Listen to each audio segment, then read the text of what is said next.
hello guys good evening की खबर आपनलोকৰ खबर निश्चय ভাল আৰু বেয়া আছে মোৰ বৰ্তমান ভালে যোৱা কালি মানে আমাৰ ইয়াতে যোৱা কালি আমাৰ ইয়াতে মানে ইউথ প্ৰগ্ৰাম হল তো ইউথ প্ৰগ্ৰামত গৈছিল আৰু মানে ইমান বিশেষকে দেখাব নোৱাৰে মানে নাই পৰা আৰু মানে কি যিহে কি তাত ইমান মানুহ তাৰ পিছত আৰু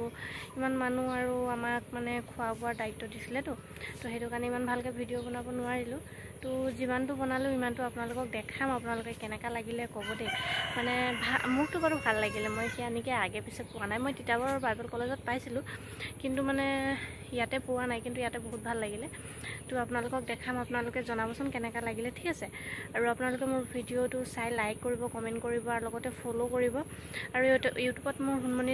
হুনমনি কৰ্মকাৰ বিভাৰ ছোৱালী ব্লগ বুলি আছে তাতে আপোনালোকে গৈ প্লানি সাবস্ক্ৰাইব কৰিব পাৰে আৰু মোৰ ইনষ্টা আইডি হৈছে হুনমনি বিভাৰ আপোনালোকে তাতে ফলো কৰিব পাৰে আৰু ইমান গৰম লাগিছে নহয় তো ভিডিওটো মই দেখাম আপোনালোকে চাব আৰু জনাব কমেন্ট সেকশনত জনাই দিব দেই কেনেকা লাগিছে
Beautiful